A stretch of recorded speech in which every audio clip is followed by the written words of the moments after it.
Let us start the lecture on classical mechanics. What is it? Classical mechanics.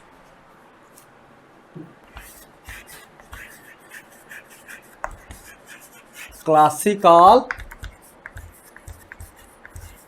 mechanics. Why we study classical mechanics? Actually, in classical mechanics, we have to study the dynamic of a body or system of bodies under the influence of force. That means, if we apply a force on a body, the body starts its motion either in rest or in uniform motion. If we study about the motion of the body or dynamic of the body under the influence of the force, then we call classical mechanics. That means, in classical mechanics, basically we study the motion of the bodies. What I say? In classical mechanics, what I say?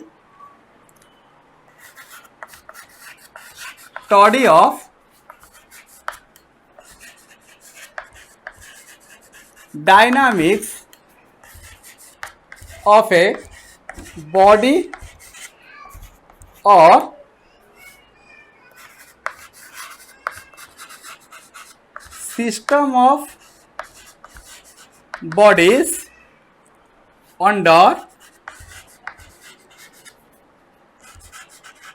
the influence of force. The main basic idea of classical mechanics, this one, study of dynamics of a body. What is dynamics of a body or a system of bodies? Maybe one body or more than one bodies, that is system of bodies under the influence of force. What I underline? One is dynamics and another one is force. Then we start the classical mechanics with a great scientist who is known as father of physics, Sir Isaac Newton. Sir Isaac Newton gives us three laws. These laws are called Newton laws of motion. What is?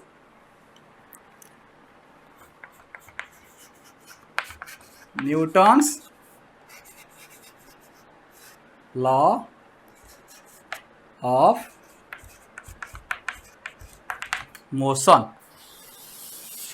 We all know about these three laws. First law is law of inertia, and the second one is law of force, and the third one is law of action and reaction pair. Let us discuss the first one. What is the first one? The first one is law of inertia.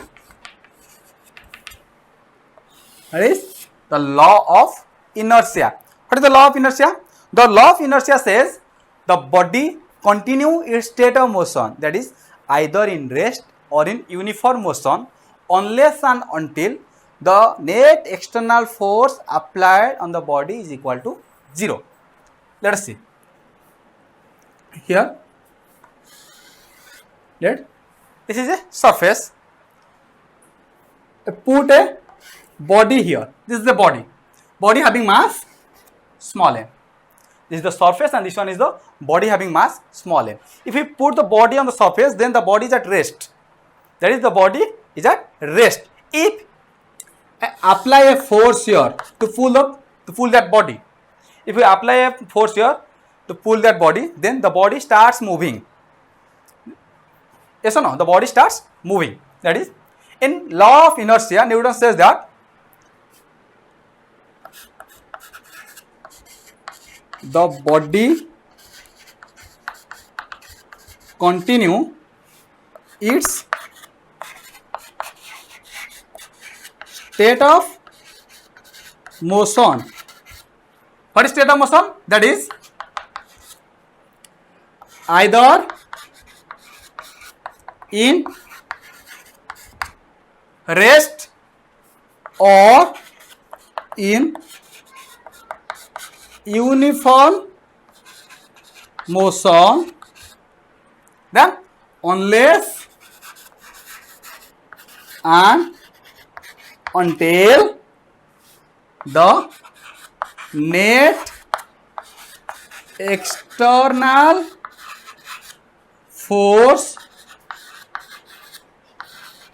applied on the body is equal to 0. Okay, here we can see state of motion, and the another one is net external force, and third one is 0. Law of inertia based on these three words or sentence or phrases, whatever may be. State of motion, net external force 0. That means until the net external force 0, the body continued state of motion. State of motion means either it is in rest or in uniform motion. Okay, this is the first law of motion, which is called as law of inertia. Then the Newton's second law. Second law, what is the Newton's second law? Second law is law of force. Second law is law of force. What is law of force? Here in this law, Newton inserted the derivative or differentiate concept. What is differentiate? What is derivative concept? All you know about derivative concept, but here I can explain some more things. That is, we all know force equal to mass into acceleration. Force is a vector quantity, mass is a scalar quantity, and acceleration is a vector quantity. Yes or no? Yes. Then we all know V equal to ds by dt. That is V, velocity of the body. S, displacement of the body. That means velocity is equal to time rate of change of displacement. Then another one, acceleration. Acceleration equal to dv by dt. That is acceleration equal to rate of change of velocity, time rate of change of velocity. If time changes, velocity changes, then acceleration arises. Okay, then here you can see that acceleration, we can write in place of acceleration, we can write what is right? What you can write? dv by dt. dv by dt. We know mass is a scalar quantity which does not depend upon time. That is, but velocity depend upon time. That is, we can write mass in the left side of velocity. As mass does not depend upon time, so we write this. If mass depend upon time, then we can't write mass with velocity here. Okay, that is d by dt of m into v. And the another third formula we have also know, p. What is p? P is called linear momentum. Linear momentum formula, p equal to mv. Mass of the body v, velocity of the body, p equal to mv. Here you can write d by dt of, in place of mv we can write p, dp by dt. Then what is this? This is F, force. What you got? Force equal to rate of change of momentum. This is the second law of Newton. That is law of force. What is law of force? You can state here what is law of force.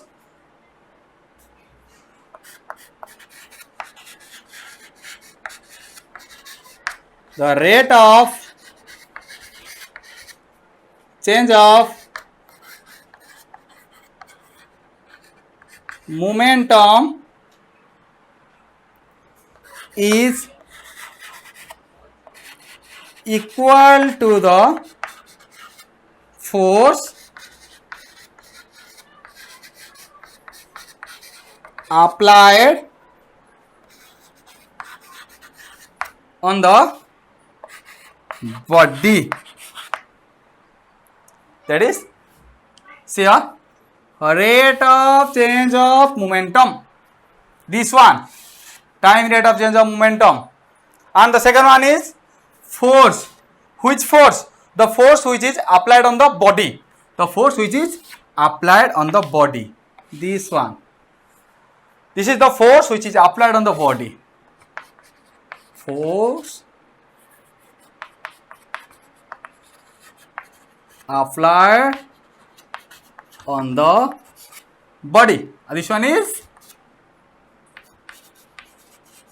rate of change of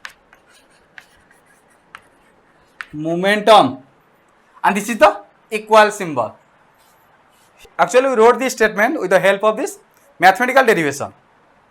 This is the second law, which is known as law of force.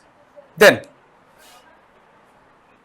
the third one is, that is the Newton's third law. Newton's third law is law of action and reaction pair. What is this? Law of action and reaction pair. Law of action and reaction pair. In law of action and reaction pair, Newton says that every action has equal and opposite reaction. What is this?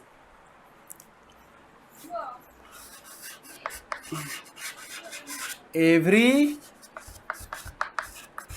action has equal and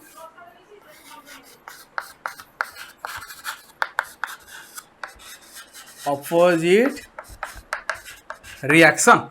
Every action has equal and opposite reaction. That means you can see here, this is the board. If we hit the board lightly, then we get lightly injured.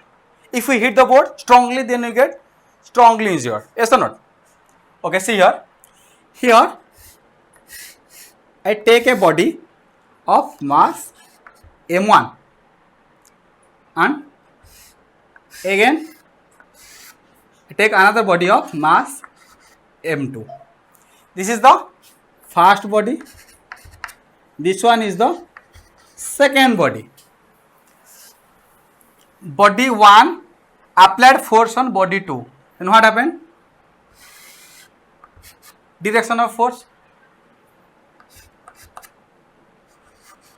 F21. F21 means, what is F21? F21 force upon